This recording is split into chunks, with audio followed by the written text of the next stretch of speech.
I hope that everyone had a good Thanksgiving break or long weekend. Certainly it was a nice getaway, and glad to be back. I think it goes without saying that we stand at the crossroads of a great amount of change, and we have a number of paths to consider here. As it relates to the Kennedy School, there are of course many big issues, including financial aid, mission, career services, and a host of other issues important to all of us and to the future of the school. Many of these issues involve difficult trade-offs, choices, and will really test our ability to affect change in the future. And I hope that we can do so to the betterment of our community. While I will not offer that we can determine what paths we ought to take this evening in such a short amount of time, I will briefly suggest 3 considerations that we ought to keep in mind as we move forward. First, we ought to balance tradition and best practice with innovation and the willingness to take risks. As we look around, the world continues to change, and so must we. Second, as trade-offs need to be made, we should strive to work together towards an optimal solution rather than divide ourselves. We could waste the rest of our time here and the time of many around us pitting the interests of public sector versus private sector, international versus US, and liberal versus conservative. We are all in this together, and to succeed, we really must work together towards a common public good. Finally, we each have the ability to affect change at the school over the long term. Few institutions are so blessed with talented and able leaders such as ourselves, and are committed to the public good as we are. So really, our ability to affect change is limited only by our desire. As well, we have a very supportive administration, many of, I believe who are here tonight, including Deans McCarthy, Nye, and Newman, who are dedicated to this mission as well. And so as we enter what will most certainly be a challenging time, I think it will also be an exciting one. One as we enter this dynamic crossroads of change in public service, at the Kennedy School, and in the world. So it is with great pleasure that I introduce Dean Joseph Nye, who is the Don K. Price Professor of Public Policy, as well as the Dean of the Kennedy School, who will be delivering the State of the School address to us tonight. Please join me in welcoming him.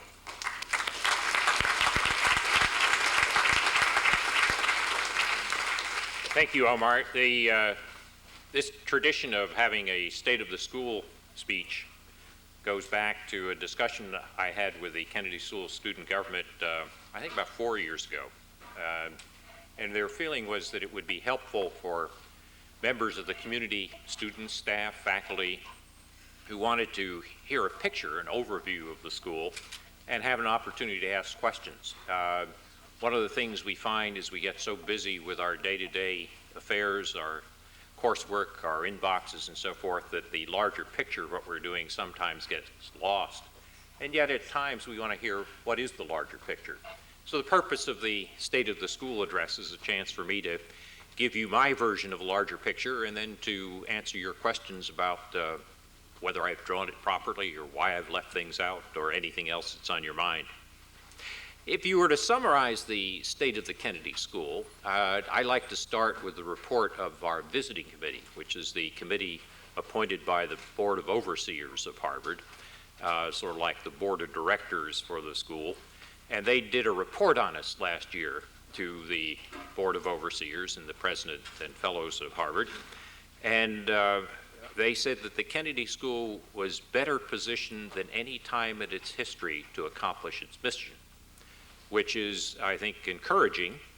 And then we have to ask, what is that mission? And I always think the simplest way of describing that mission is to say it's to help to make the world a better place. But more particularly, it has 2 parts to it. One is to train public leaders, and the other is to do research that contributes to the solution of public problems. And we really have 4 major instruments for accomplishing that mission. Some of them are more visible to students, some less so. But by giving you the overall picture, I might be able to show you where the pieces fit.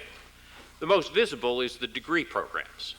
The students who are here during the academic year in the various degree programs will graduate, or at least many of them we hope will graduate next June. And there, I think we are well blessed. We have extremely good students. We have tried to change and review the curriculum of the MPP program, which is still the largest of the degree programs. I meet with students regularly in office hours, and while it's not a scientific or random sample, I do often get a chance to hear gripes about the core curriculum. And I've been interested to notice that the gripes at least have changed. Some of the courses that were most griped about in the past are now not griped about, and some that weren't griped about in the past are now griped about. Now, it may be that there's a gripe quotient which is going to be allocated to some course in any case, but it does more seriously help us to continue to make changes. In other words, we actually listen to the gripes. We actually make changes. And some of the courses which were roundly unpopular a few years ago, I'm pleased to say that the changes that have been made have been well received. So keep the gripes coming. It actually helps. Obviously, the better they're formulated, the more helpful they can be. But on the MPP program, I think it's doing well. And while we can always make it better, as we can always do everything we do better, I think we are interested in continuing to try to improve the curriculum. We also have introduced the new MPA ID degree, the development degree. The first cohort graduated last year. And my impression is that that was a very successful program. And talking to students about it, there certainly seems to be a sense of satisfaction with it. It's aimed at something more specialized than the MPPs. The MPPs tend to be more generalists. The MPAIDs focusing more on economic development, but in its broader context. I think that's been a success. The mid-career program has been the flagship, if you want, of the Kennedy School since its founding in 1936. Originally, the mid-careers were the only thing that was the Kennedy School. And my impression is that the quality of the mid-careers, like the quality of the other two programs, remains exceptionally high. In fact, if we look at the teaching that's been going on in this school, we've increased the faculty over the last 5 years by nearly 40%. And that means that the student-faculty ratio has improved over time. And it also means, I am pleased to say, that the quality of teaching has been going up. If you look at the teaching ratings, those forms that you fill out, they have been increasing over time. Now, either there's grade inflation for rating faculty as a reciprocal to other forms of grade inflation, or perhaps the efforts we've been making to encourage faculty on teaching have been paying off. I might say one footnote on this is I have heard some concerns by some students about the promptness of faculty feedback and about whether they're getting feedback from faculty as opposed from teaching assistants. You can get feedback from teaching assistants, but every faculty member should be grading his or her own papers, and they should get you back feedback promptly. I've sent out a notice to faculty a couple of times reminding them of this. And one faculty member pointed out, you know, I spend a huge amount of time on this feedback, and I never get any recognition from students that it helped or not. So when you find teachers are doing a good job on it, encourage them. You know, even teachers like encouragement at times. And there's also a little box on the forms that you fill out at the end of the course, which ticks a box, you know, a little square about the quality of feedback. Fill that in. Send them a message. It is an important part of the deal. So in that sense, I think in the degree programs, the quality of the students has been extraordinarily high. I think the teaching has improved, the number of teaching, the student-faculty ratios have improved. And I also should mention, if only in passing, that in an era of globalization, we've made an effort to internationalize the Kennedy School so that 44% of the students are from outside the United States. And I think I said at the beginning of the school year, I think that's an extraordinarily important part of the education here. I mean, the diversity of the classroom in the Kennedy School is a great source of strength for your education. And I think the fact that we have such a large international component is important. The other dimension of diversity, which I've also mentioned at times in the past, is ideological diversity. We have to be awfully careful that as a school where people tend to self-select because of their interest in government, that we don't self-select in such a way that only liberals are welcome. And if you find a classroom in which there is a conventional wisdom or a view which essentially is not accepting of alternative views, you're being cheated on your own education, regardless of whether you're a liberal or conservative or not. So I think if I look at our degree programs, our classroom experience, I think they're good. I think we have extraordinary value in the diversity of the student body. The one thing I would like to see is a little bit more ideological diversity in the discussions in the classroom. Now, that's degree programs. What's the second instrument we have for accomplishing our mission? It's executive programs. You probably are less aware of this, or most of you are. These people you see wandering around having coffee or something in the forum with a little name tag on them, those are examples of people who are executive programs. We have tripled executive programs over the last 5 years. There are now about 2,000 people who come through the school every year for executive programs. That's about more than twice as many as who come through for degree programs. Now, they're not here for as long a period as you are in degree programs, but on the other hand, they tend to be leaders. They tend to be in the positions where we would hope that many of you will be 15 years after graduation. So much of the value added goes straight to the target. There's also a tremendous diversity of the executive programs. We have senior executives in government from the United States. We have a lot of international programs. We bring in Russian generals, Chinese colonels, Ukrainian officials. We've trained people from nonprofits like the Red Cross. There's an enormous difference in these executive programs. And sometimes students in the degree programs will say, isn't this diverting resources away from the degree programs? Well, the answer to that is no. And it's no because of two things. One is when you've increased the size of the faculty as we have, there's enough to go around and actually improve the student-faculty ratio in degree programs at the same time that you improve it in executive programs. The other is that, in fact, executive programs actually subsidize degree programs. They generate more revenue per student than degree programs, so essentially degree programs are getting some benefits, though they don't necessarily see it from executive programs. But in any case, in terms of our mission of trying to train public leaders, executive programs, though not very visible to you, I think are an important part of how the school accomplishes its mission. The third way we accomplish our mission is through research. And there we try to think of the research of the school as trying to combine the analytical excellence of Harvard University with policy relevance. So unlike much academic research in the Faculty of Arts and Sciences, where I was once a professor for some time, which was highly oriented toward pleasing other academics, we try to aim our research at making a difference in the world, at policy relevance, while still maintaining high analytical standards.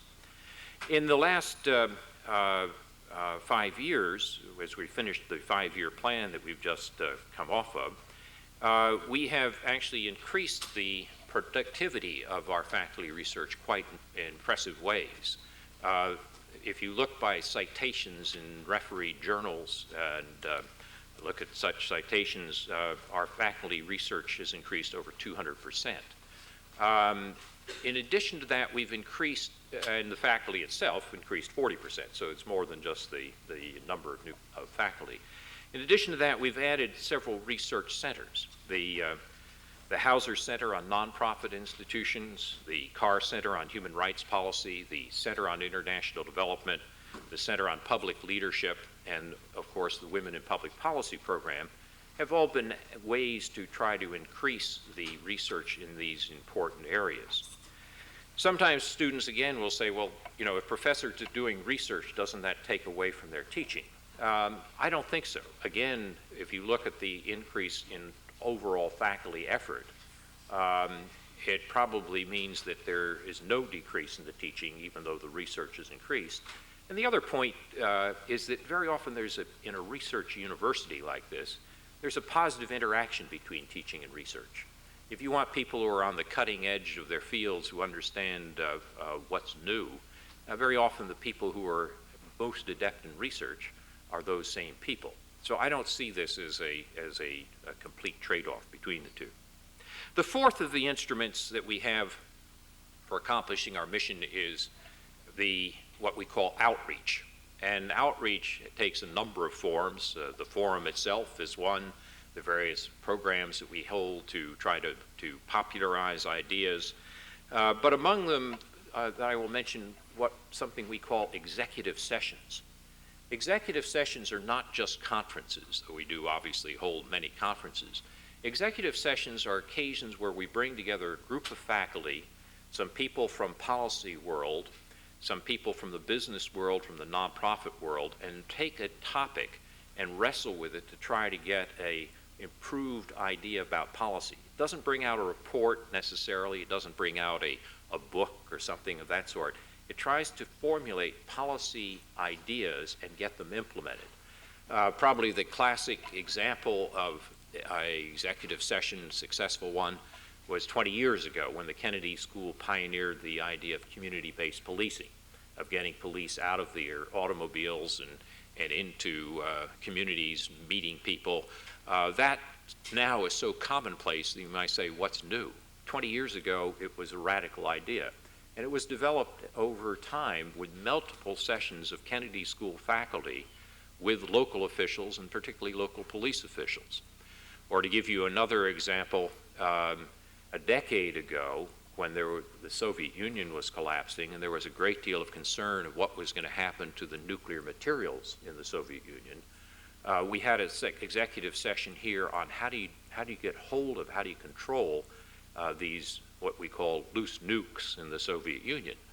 And the work that was done in this executive session with people from Washington and from the academic community working together laid the basis for the Nunn-Lugar legislation passed by or promoted by Senator Sam Nunn and Dick Lugar. And in fact, they will tell you that their legislation to help improve the aid to Russia and the successor states of the Soviet Union in control of nuclear materials grew directly out of the work that was done here in that executive session at the Kennedy School. I'll mention one more, which is, well, two more. One that we started a year ago, which was on preparedness for terrorism. We were ahead of September 11th, but not far enough ahead. What we were concerned about was the gap between the federal officials and the local officials, the absence of adequate communication. And so we brought together people here at the school from National Guard units, from Federal Emergency Management Administration, from Department of Defense, Department of Health and Human Services, and so forth, with local first responders, policemen, firemen, local officials. And we had a series of sessions of how could you do a better job in preparedness. In fact, there was a session of this continuing executive session scheduled for September of this year. Obviously, it was postponed. But one of the people who was the director of that executive session is Rich Falkenrath, who was an assistant professor at the school and who is now working for Tom Ridge in the Office of Homeland Security in the White House. So many of those ideas are indeed getting into policy. Finally, let me mention an executive session that we started this year, which is an executive session on how to improve public service. How can you make public service more attractive so that young people would rather go into it than private alternatives? With Steve Kellman and Elaine Kmark, we held our first meeting about a few weeks ago, in which we had the head of the General Accounting Office, David Walker. We had the head of the Office of Personnel Management. We had Senator Voinovich, Congressman Morella, and others. Many experts from the private sector as well as the head of the unions for the government workers, talking about ways in which you could improve civil service and government service to make it more flexible and more attractive to young people. And this is very much the heart of our set of concerns here. So those four instruments, the degree programs, which you see a lot of, the executive programs you don't see that much of, the research that the faculty does you see some of, but not a lot, and the outreach programs, which you probably don't see much of, are the ways that we try to make the world a better place to accomplish our mission. And on all of those, I think the state of the school is relatively good. That's the good news, but as in most stories like this, there's also bad news. We are just completing a 5-year plan. We are now about to work on another 5-year plan to which we will be soliciting inputs from students, staff, and faculty. I discussed this a little bit in an interview with the Citizen that came out this week, if you want to see more of the details of it. But the kinds of problems that we're going to have to face in this next 5 years are, there are at least 4 of them that I will mention. One is space. We are crowded. We need another building. If you notice in the parking lot over here between the One Elliott building in the corner and Taubman, that's where a building should go. We need a donor. Any of you who would like to contribute, please let me know. But that would do a lot to alleviate the space constraints that we feel. We have made some progress on that, but not enough. And then there's the longer run question of space, which is, that, as you probably have read from the Crimson and the Boston Globe and the Citizen, there is a question of what is Harvard going to be like 10 or 20 years from now? How much of it will be in Cambridge and how much of it in Boston? Cambridge is relatively crowded. Trying to put up new buildings or expand in Cambridge often interferes with neighborhoods, leads to friction. The Cambridge City Council is often quite resistant to it. Alston, across the river, which is part of Boston, is relatively uncrowded, and the mayor of Boston, Mayor Menino, has said he would welcome much more Harvard across the river. So there are some 200 acres of land that Harvard owns across the river, which are relatively uncrowded, and then there's crowded Cambridge. The problem is, how do you get from here to there? And one of the problems that President Larry Summers has to think through and persuade people of is, what do you do? Do you move some schools, no schools, or what do you do to make this work? One idea that's been suggested is that you might have a whole new graduate campus across the river next to the business school. I mean, you'd have law and education and Kennedy School perhaps over there. Another possibility, though, is even if you develop that campus over there, might be better for the Kennedy School, though it's crowded here, to stay in this particular space as sort of a linchpin between that campus and the Faculty of Arts and Sciences. All this is strictly in the notional phase at this time. Notional in the sense that the president hasn't finished the planning, there have been no decisions, and the key issues of whether we would move or not have not even been addressed. But even if he were to make a decision tomorrow and say, you shall move across the river and have a splendid 100-acre campus with, as the Citizen had a great article this week, with parking and polo fields and so forth, it wouldn't happen for another decade. It would take that long to essentially make the changes. So we will be here in this space at least for the next 5-year plan and more, and that means that we're going to have to figure out how do we accommodate ourselves to the space we have. Second problem I think we face is the whole question of information technology. Under Ann Drazen, the Associate Dean for Information Technology, we have made enormous strides over the past several years. We've increased the expenditures on information technology threefold, but there's never an end to it. Every time you invest in something, it's obsolete immediately, and you have to go and spend more. And so the question of how we keep up on information technology and how we get the funds to move as rapidly as we would like is one that we are constantly wrestling with. We have an information technology committee that I chair myself, and because of the importance of the subject, and we're constantly wrestling with ways to improve where we are in IT within the limits of what we can do financially. That brings me to the third problem, which is finance. The Kennedy School, at first glance, is very rich. We have an endowment of about $500 million. If we were ranked as a college or university on our own, separate from Harvard, we would probably be about the 75th richest college or university in the United States.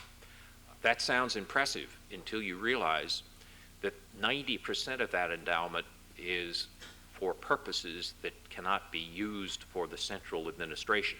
putting it another way, if somebody has given money for human rights policy, it can't be used for student tuitions or for loan forgiveness or anything else.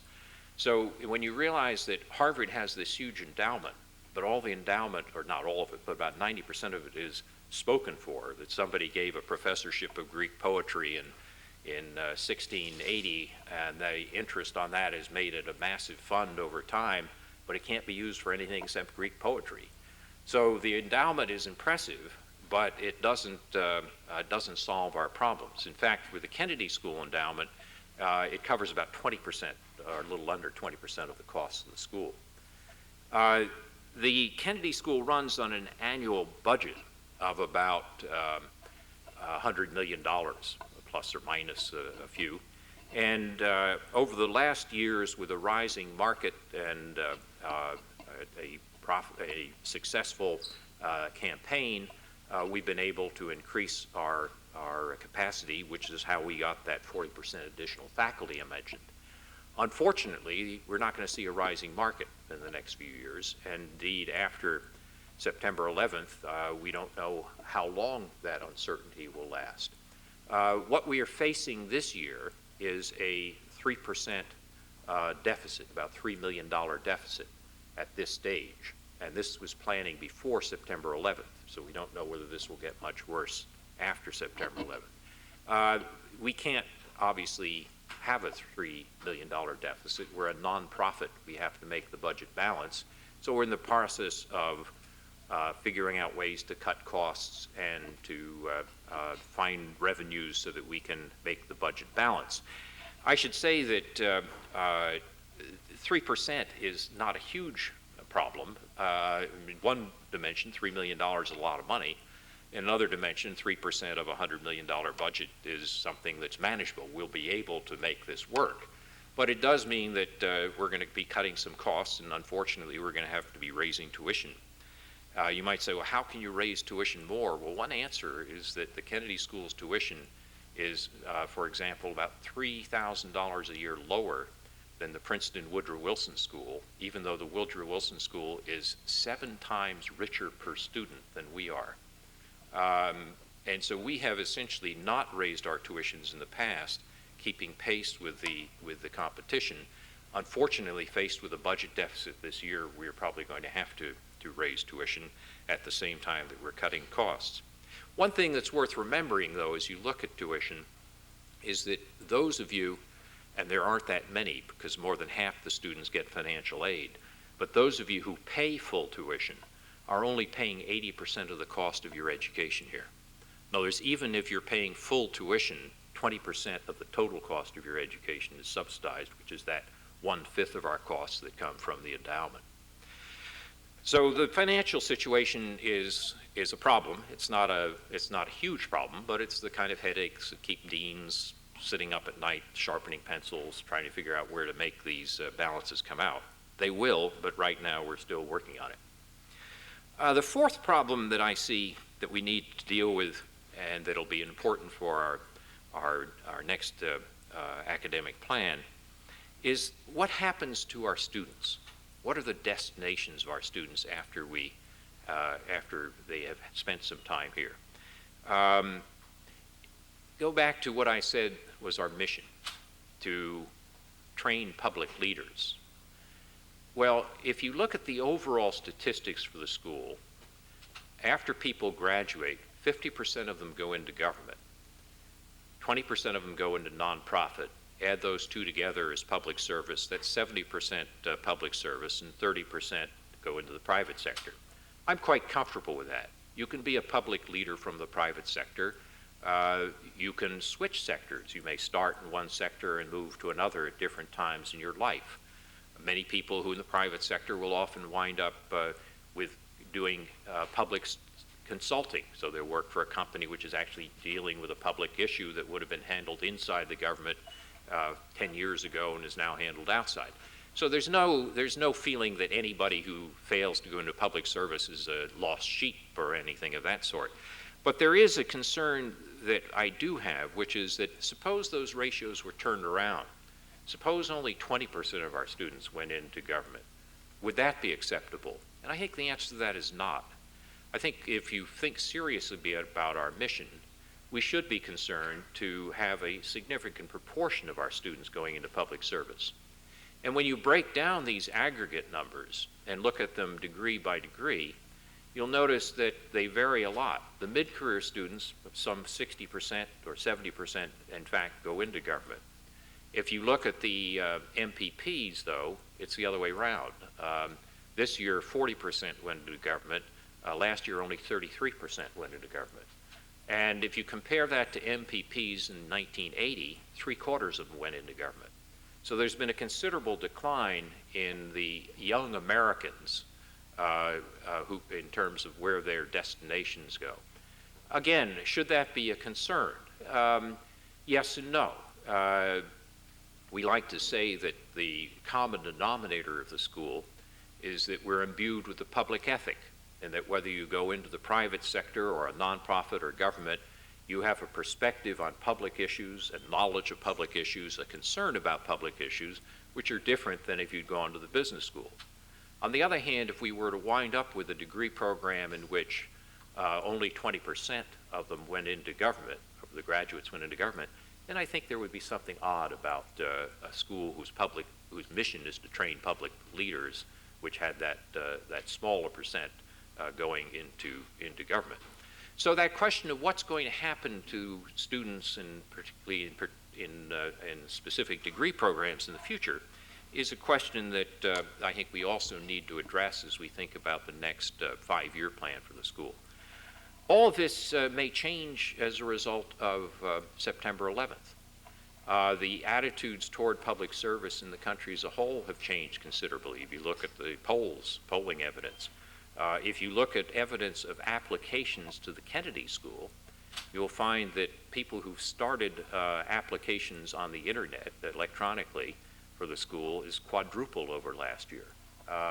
So there is an indication that this may be a problem which is in the process of solving itself somewhat as the pendulum swings back. On the other hand, as we're planning for what we're trying to accomplish over the next 5 years, it is obviously one of the 4 major problems, space, information technology, finance, and destination of our students that we need to take into account. So what I've done is portrayed for you a picture of the Kennedy School which I think is healthy. In the words of the visiting committee, we are better positioned to accomplish our mission than any time in our history, but nothing is static. Change is always occurring, and we can always do things better than we do them now. And so let me end on that note, which is that we can improve, and we look forward to your suggestions for how we improve. And in particular, I look forward to working with the Kennedy School Student Government and the Dean Student Advisory Committee to get suggestions of your views of what we might do in the next 5-year plan to better accomplish our mission. So let me end there and turn it over to you for questions and answers. Yes? Yeah, Maybe you should go to the mic.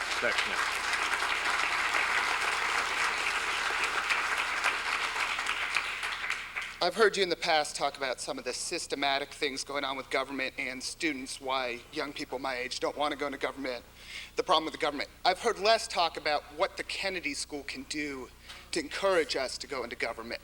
Could you talk a little bit about curriculum ideas and or ideas of working with the faculty, how to encourage me while I'm here to want to go work into the government when I get done without worrying about fixing the federal government? Right. Well, there are basically, I think, 3 things that are part of this. One is financial, and we have increased the loan forgiveness ceiling to $50,000 a year. We have increased the number of public service fellowships, so that if you go into government or a nonprofit for the first 3 years after you graduate, your education is free. If you take a 6-figure job, then you pay back. So on the financial side, we've made that type of change. On the curricular side, we are trying to get more practical experience. I mean, if you look at many faculty members, David Gergen, Lamar Alexander, Michael Waldman, people who have had actual experience in government, we've tried to increase these professors of practice to give you a better sense of what government is really like. In addition to that, we have tried to increase some courses that are not necessarily aimed at bureaucracy, but are aimed at getting people to take a run for political office. In the democracy, public leadership has a lot to do with running. And so you have courses like Mickey Edwards and David Pryor's course on to be a politician and things of that sort. And third, we have John Noble and his able team at Career Services, which have been making major efforts to try to work with government agencies to make opportunities more available. One of the problems is the recruiters for the consulting companies come here early in the fall, throw a party at the Charles, offer a signing bonus, and the government people show up late or not at all, and with poor websites advertising what they're doing. And John has been working with them to try to get them to come up to career fairs, to clustered people, so that they can feel that it's worth their taking the trip to Washington and so forth. And then finally, we have been trying to, I mean, I've mentioned money, I've mentioned curriculum, I've mentioned career services. The final thing is this idea of what we'd like to see come out of this executive session.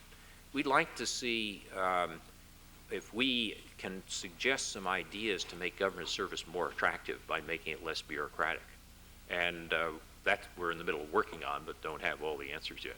So those are four things the Kennedy School is trying to do about it.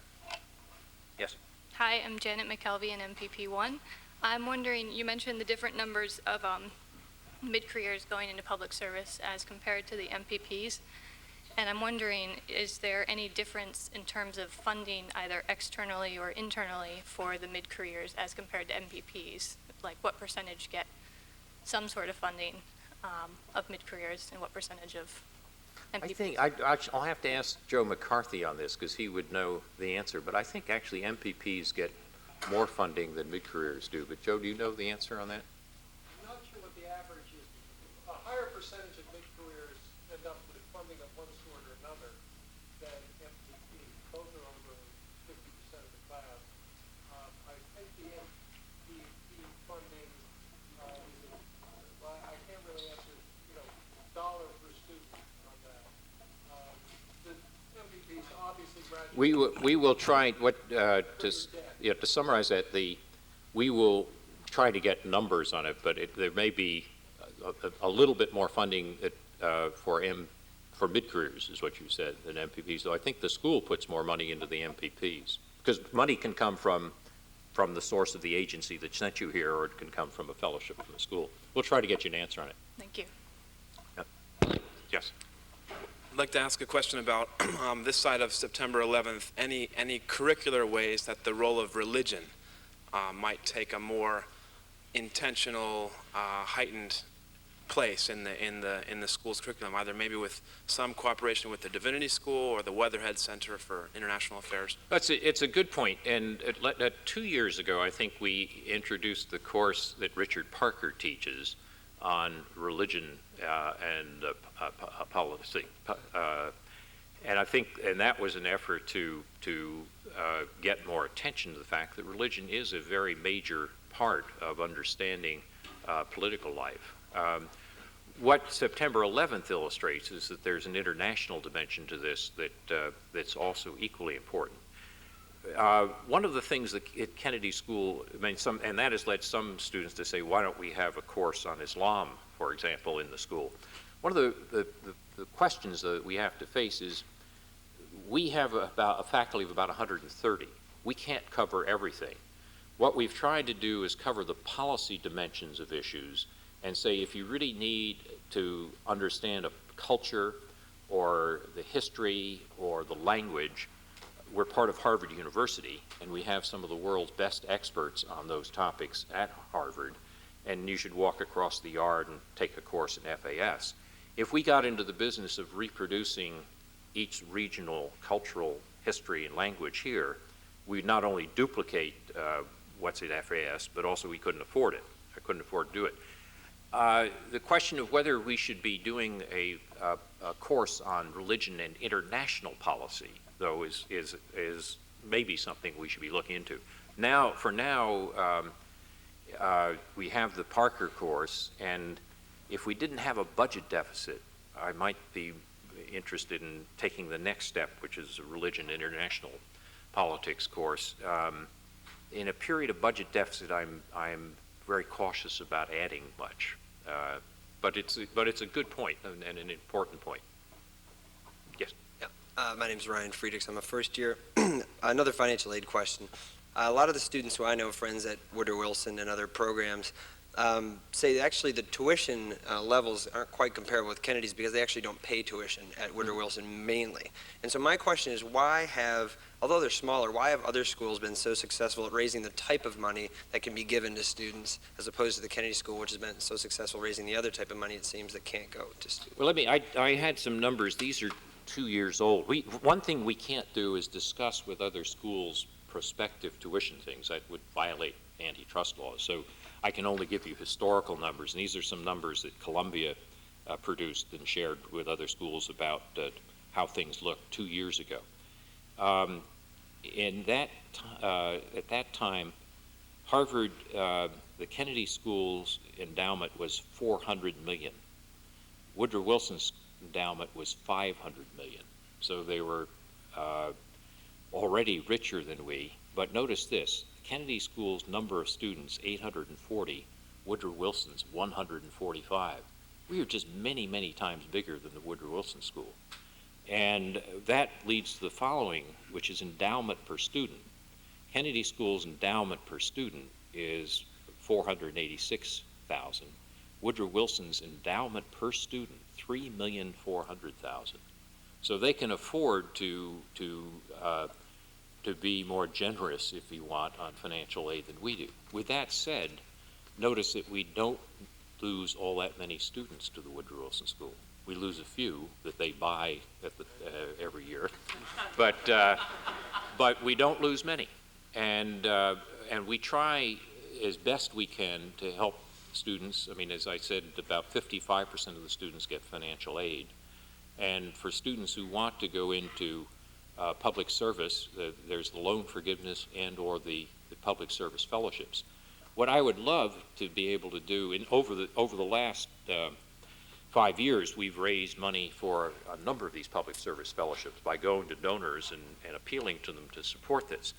I would love to see a situation where we could offer that public service fellowship or full loan forgiveness for every student. We just don't have the resources yet. But I mean, that certainly is a goal that we're working toward. So essentially, it really comes down to resources and balancing budgets. But we are continuing to try to improve the situation in terms of public service fellowships. Yeah, Matt? Thank you very much for speaking with us tonight. I wanted to ask, you mentioned ideological diversity as one of the goals of the administration tonight. My question is, what steps have been taken and what steps are being taken to increase diversity not only among students but among faculty and administrators? Well, we don't want to have any litmus test or ideological quota for either faculty or students. But what we do want to have is an atmosphere in the classroom in which there are diverse views and in which people feel free to speak up with diverse views. And that's extraordinarily important because even if you don't share somebody else's view, unless you understand it, you're never going to be able to deal with it. And so, I mean, if you look at faculty, we have increased the number of Republicans who have been on the faculty over the last 5 years. In terms of students, I mean, we didn't pick them just because they're Republicans, but we have been interested to make sure that we had people who can present alternative points of view. In terms of students, I think one of the things that probably would help would be for us to recruit in places which have a more conservative student body. In other words, if you go out and send people to students, let's say Texas A&M, which is has a somewhat more conservative student body, let's say, than Brown, just down the East Coast, you might do better on this. So I think what we need to do is to make sure that we have. I don't care about ideological parity. In fact, I don't want to know I don't care about knowing the registration or the ideological views. I just want to make sure that I have enough of different views, that I have in the classroom an atmosphere in which somebody, if they speak up with an unpopular view, doesn't think they're the only one in the class and therefore they stay silent. Or as somebody once described to me a case where a conservative student made a comment, which was actually, I thought, a very sensible comment, but in which it was hissed by other students. You know, when people start hissing, their brains stop working. And we should never have that at the Kennedy School, and for any point of view. So I just wanted, I don't care about perfect parity or balances or knowing people's views. I want to create an atmosphere in which we have to confront ideas that are different from our own. And that's what I mean by ideological diversity. Yes. Hi, Kim McClure, MPP1. I'm aware that over the years, and in particular in the last 4 years, many students have expressed a concern about the absence of frank classroom discussions involving or discussing where issues of race and public policy merge and how they affect each other. I'm also aware that about 4 years ago, in response to this, a group of students started a program called Real Race, Ethnicity, and Leadership to address this void. But I also recognize that that program was started 4 years ago with the hope that it would just serve as a temporary crutch and that eventually it wouldn't be necessary. I'd like to hear your thoughts on where the Kennedy School stands now and what, if anything, is being done to address that. It's a very good question. I remember we had a discussion, a community-wide discussion of this about 4 years ago in Bell Hall. And one of the things is to make the faculty more sensitive to how to deal with race. I mean, race is still, as any of you heard Vernon Jordan last night, who was just terrific, I thought, realized that race is a major problem in American society, and we still have a major problem. I mean, there are huge changes since the days that Jordan was describing, but it's still not an easy subject. And it's very difficult for Americans to discuss race fully and frankly. And one of the problems is that is partly to get faculty to encourage and facilitate discussions of race that are frank. The other problem, though, that came out in this community discussion is that the problem is not just the faculty, it's also students. Students don't want to say something which they feel will offend somebody else or which will seem politically incorrect or on the border of politically incorrect. And the result is that you get awkward discussions in class. I mean, people don't want to bring out all the dimensions of the problem because they're afraid of hurting somebody's feelings or of standing out themselves in a way that makes them uncomfortable. What we've done is we've had discussions in the faculty of how to teach about diversity in the classroom. We held a faculty meeting, I think it was 2 weeks ago, in which Academic Dean Fred Schauer led a discussion of diversity. Zav Briggs, who's an assistant professor, has written a sort of a teaching note of how do you handle racial issues in the classroom for faculty. I think it'd be healthy if students were to, I mean, so we're trying to do something at the faculty end. I think it'd be healthy if students wanted to pull together a discussion group and discuss it, and I'm sure faculty members would be willing to join with them.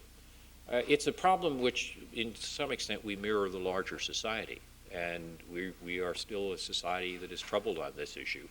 We have made a lot of progress, but we've got a long way to go, and the only way to make that further progress is to have frank discussions about it. So I'm very sympathetic to the issue. We've tried to do some things about it, and if you have, if you would find a group of students who would want to meet to discuss it, I'm sure you'd find faculty willing to join. Yes? I'm Mark Bean. I just had a couple of questions.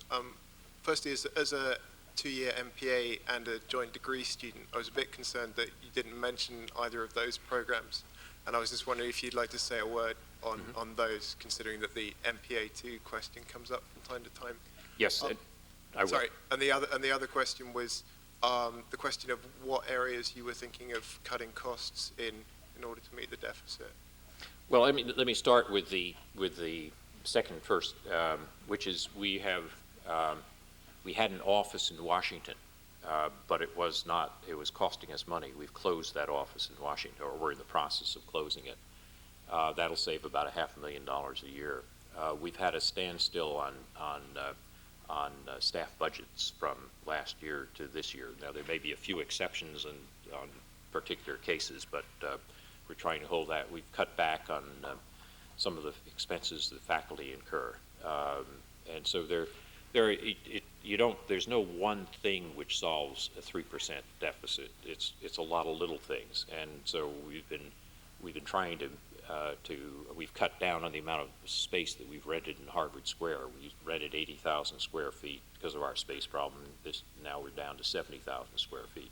So the executive dean, Bonnie Newman, who once knew how to run a White House, also knows how to run a Kennedy School. And she's been doing a great job in terms of finding ways to cut back without actually cutting into our mission or the things that are central to what we're doing. On your first point about the other degree programs, you're right. I was worried about time, but it was not an intentional slight. The MPA 2, I think, is a very valuable degree. It's different from the others. It doesn't have the core curriculum of the MPP, and it doesn't have the focus on economics and development that the MPID does. It's much more free structured, and it's aimed at people who've already had some graduate work, so they essentially are treated as given an opportunity to design more of their own programs. I think it's an important part of the mix for the school as a whole. Education should never be one size fits all. Different people have somewhat different needs. And so I think the MPAID is a useful part of the mix. I think that as we look ahead to the next 5-year plan, and I was quoted on this in the Citizen, one of the types of questions we want to be asking is, should we keep the same number of people in all the different degree programs that we have? One of the discussion items that I'd like to have students and faculty and others talk about is how they feel about this. I had a memo from an email from some MPP students who said I was slighting the MPP program by my comments, which was certainly not intended in my. The Citizen quoted me correctly, but anytime you give an interview, you don't say everything that's on your mind. And I was certainly not meaning to slight any program, MPP or MPAID or MPA2 or whatever. But I think one of the things that we need as a community to discuss is what should be the right mix of degree programs for the next 5 years. And one possibility that people have raised is cutting back on MPP, and others increasing MPA2. Some say increase MPAID. I think that probably would make us too much oriented toward development to exclusion of others. Others have said, suppose we do more joint degrees, such as you mentioned. In others, why don't we do some real joint degrees with the law school and increase that. Others have said, suppose you were to think of something where you worked with Harvard College and had a 5-year program where people would do a BA and an MA. All these are purely notional ideas. Yet another is the idea of bringing in a cohort of mid-career students who would go through a special electronically oriented summer program, which would allow us to sort of re-engineer what goes into coursework and to rethink what goes into coursework. Anyway, there are lots of ideas that are floating around, and I personally would like to see a school in the future that continues all of the degrees we now have, because I think they're all valuable and they all meet a different need. But what the mix should be and whether we should add new dimensions to the mix in the future is still, I think, a question that everybody ought to have a right to discuss as we think through the next 5-year plan. Yes? Hi, Terry Lawson. I'm an MPP1. I wanted to ask sort of a secondary question to Kim's earlier question, which is, I remember when I was going through the course book in September, and I don't remember the policy area of concentration, but the one that encompasses poverty policy with William Julius Wilson's classes.